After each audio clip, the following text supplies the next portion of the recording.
Assalamualaikum warahmatullahi wabarakatuh. Perkenalkan, kami dari kelompok 12 yang beranggotakan 3 orang, yaitu saya sendiri, Sri Mailani, yang kedua yaitu ada Gandhi Dwi Rasa Fitri, dan yang ketiga ada Rizka Afidiana. Kami di sini akan menjelaskan materi mengenai ayat-ayat dakwah, yaitu ada Quran Surat Ali Imran, Quran Surat As-Saff, Quran Surat Ar-Rum, dan juga Quran Surat Al-Ma'idah.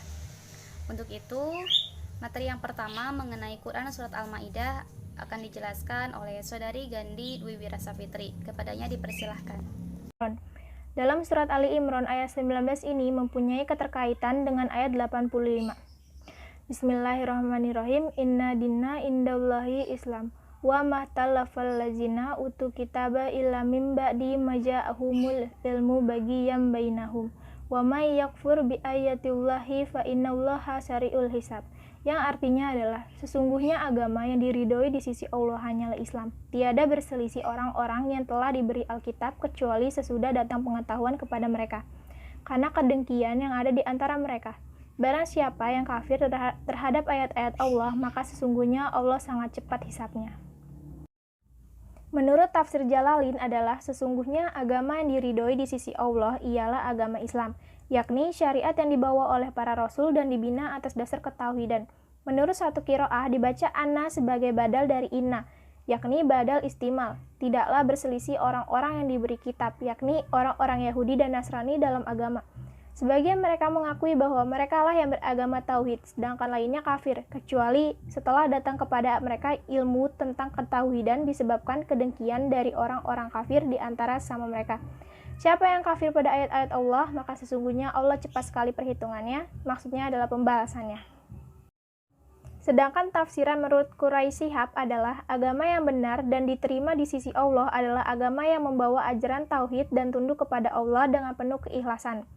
Masing-masing umat Yahudi dan Nasrani saling berselisih tentang agama yang dimaksud itu, hingga mengakibatkan mereka melakukan penyimpangan dan penyelewengan.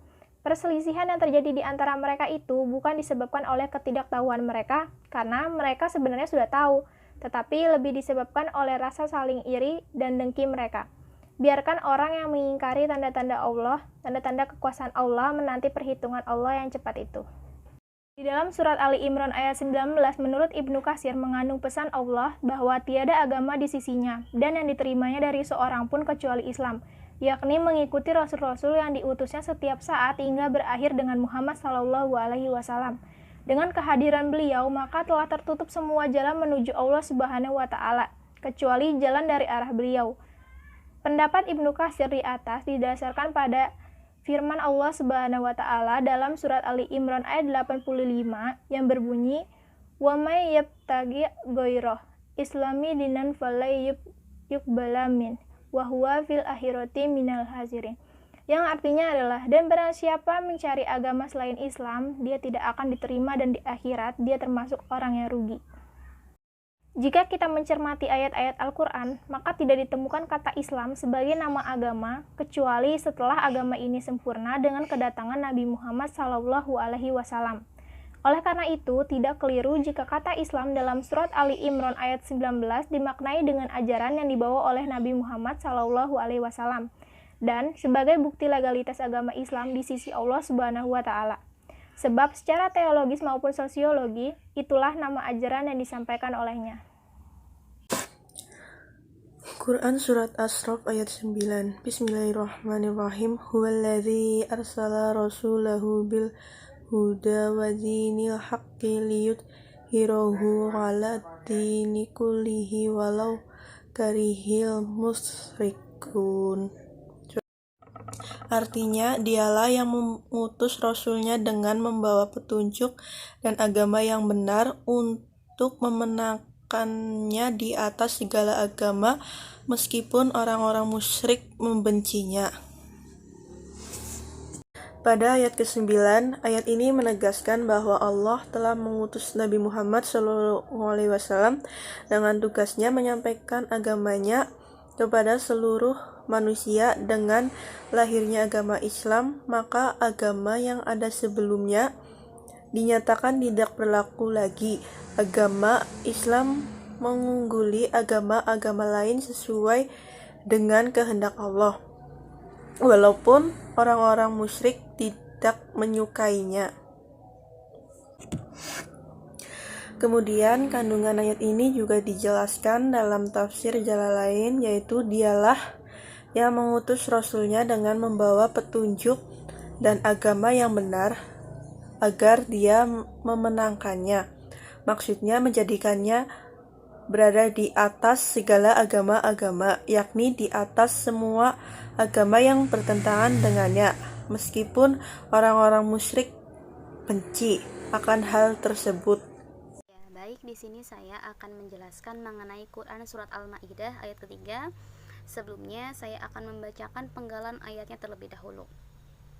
Bismillahirrahmanirrahim. حرمت عليكم الميتة والدم ولحم الخنزير وما أهل لغير الله به والمنخنقة والموقودة والمتردية والنطيحة وما أكل السبع إلا ما ذكيتم وما ذبح على النسب وأن تستقسموا بالأزلام ذلكم فسق اليوم يئس الذين كفروا من دينكم فلا تخشوهم واخشون اليوم أكملت لكم دينكم وأتممت عليكم نعمتي ورضيت لكم الإسلام دينا فمن اضطر في مخمصة غير متجانف لإثم فإن الله غفور رحيم. Shadaqallahul Azim. Nah, itu adalah penggalan ayatnya. Nah, selanjutnya yaitu mengenai kandungan dari ayat ini. Nah, jadi secara garis besar ayat ini tuh mengandung beberapa hal yang diharamkan oleh Allah Subhanahu wa taala. Apa sajakah itu? Yang pertama, Allah Subhanahu wa taala itu mengharamkan kita untuk memakan beberapa binatang yang yaitu babi, lalu darah, lalu juga binatang yang disembelih bukan karena nama Allah Subhanahu wa taala, lalu binatang yang disembelih untuk berhala itu juga diharamkan oleh Allah Subhanahu wa taala. Selain itu juga hewan yang ditanduk ataupun diterkam oleh binatang buas, dan ketika itu kita tidak sempat untuk menyembelihnya. Lalu hewan yang mati karena jatuh dan juga hewan yang mati karena dipukul. Nah, selain itu juga ayat ini juga membahas mengenai larangan kita untuk mengadu nasib. Kenapa? Karena itu adalah perbuatan yang dilakukan oleh Arab jahiliyah ketika itu, oleh para penduduk Arab jahiliyah, di mana perbuatan ini adalah perbuatan sama dengan hal yang berjudi, yaitu adalah perbuatan yang fasik. Nah, selanjutnya ayat ini juga mengandung mengenai agama Islam, di mana kita itu di mana agama Islam itu adalah agama yang sempurna. Jadi kita itu tidak boleh membuat suatu syariat baru ataupun tidak boleh mengubah syariat yang ada. Nah, selanjutnya penegasan mengenai agama Islam sendiri itu ada hubungannya. Jadi dalam surat ini juga mempunyai hubungan dengan Quran surat lain, yaitu dalam Quran surat Ali Imran ayat 85. Nah, yang selanjutnya yaitu mengenai orang kafir yang berputus asa, di mana dalam hal ini yaitu ketika haji wada, di mana haji wada itu adalah haji terakhir yang dilakukan oleh Nabi Muhammad SAW ketika itu. Dan selanjutnya yang terakhir yaitu kita itu sebagai umat Islam, kita juga diperbolehkan untuk memakan tadi yang diharamkan seperti darah, daging babi dan sebagainya, dengan alasan kita itu dituntut ataupun kita terancam, diri kita terancam, agama kita terancam, maka kita boleh memakannya dengan makan yang sedikit ataupun dengan takaran yang sedikit, tidak boleh banyak-banyak. Hal ini juga pernah dicontohkan ketika pada masa Nabi Muhammad SAW. Nah, itu adalah beberapa kandungan dan juga penjelasan dari Quran surat Al-Maidah ayat ketiga. Yang selanjutnya yaitu mengenai Quran surat Ar-Rum ayat ke-30 yang berbunyi Bismillahirrahmanirrahim. فأقم وجهك للدين حنيفا فطرة الله التي فطر الناس عليها لا تبديل لخلق الله ذلك الدين القديم ولكن أكثر الناس لا يعلمون. Yang artinya, maka hadapkanlah wajahmu dengan lurus kepada agama Allah, tetaplah atas fitrah Allah yang telah menciptakan manusia menurut fitrah itu. Tidak ada perubahan pada fitrah Allah, itulah agama yang lurus, tetapi kebanyakan manusia tidak mengetahui. Nah, selanjutnya ada juga tafsir mengenai ayat ini, yaitu dari tafsir Jalalain dan juga tafsir Quraisy Shihab. Dan di sini saya akan menjelaskan dan juga saya akan membacakan, lebih tepatnya saya akan membacakan mengenai tafsir menurut Quraisy Shihab mengenai ayat ini yang berbunyi, yaitu dari itu luruskanlah wajahmu dengan menghadaplah kepada Allah, kepada agama, jauh dari kesesatan mereka. Tetaplah pada fitrah yang Allah telah ciptakan manusia atas fitrah itu, yaitu fitrah bahwa mereka dapat menerima tauhid dan tidak mengingkarinya. Fitrah itu tidak akan berubah. Fitrah untuk menerima ajaran tauhid itu adalah agama yang lurus, tetapi orang-orang musyrik tidak mengetahui hakikat hal itu. Nah, kita sebagai umat Islam, kita itu harus mengetahui konsep fitrah itu seperti apa, khususnya konsep mengenai fitrah di dalam Al-Quran. Kenapa? Karena agar kita itu tidak termasuk golongan orang-orang yang mempersekutukan Allah dan juga tidak mempecah belah agama, di mana di luar sana banyak orang-orang yang memecah belah agama mereka, mengubahnya, merusaknya dan juga mengingkari sebagian yang lain. Nah, selanjutnya yaitu dalam ayat ini juga menjelaskan mengenai tanggung jawab kita sebagai hamba terhadap fitrah kita. Karena pada hakikatnya manusia ini Allah ciptakan untuk apa? Untuk beribadah. Beribadah dengan melaksanakan apapun yang telah diperintahkan dan juga meninggalkan apapun yang telah Allah larang.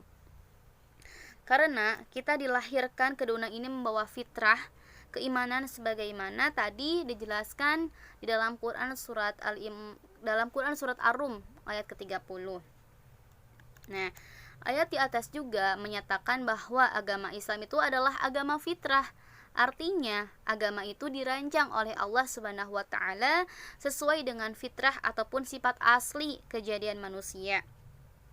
Nah, dengan demikian, pada diri manusia juga sudah melekat ataupun sudah menyatu satu potensi kebenaran ataupun dinullah. Jika potensinya ini digunakan, ia akan senantiasa berjalan di atas jalan yang lurus. Karena Allah Subhanahu wa taala telah membimbingnya semenjak dalam kandungan.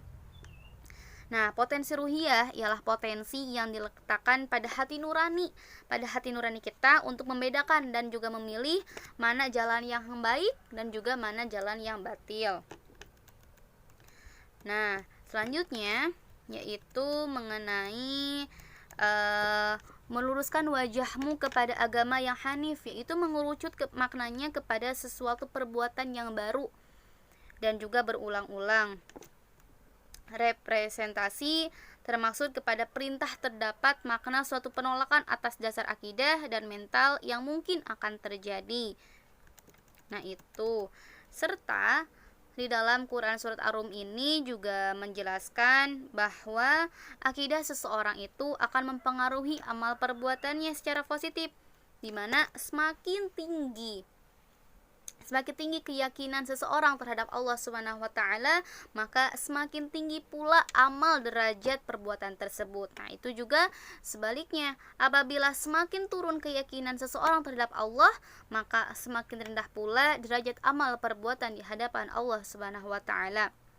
Sehingga sejatinya manusia itu dilihat dari bagaimana perilaku mereka dalam kehidupan sehari-hari selama hidup ini. Nah, itu adalah materi dari kelompok 12 yang bisa kami sampaikan, yaitu dari 4 surat yang telah kami sampaikan di atas tadi.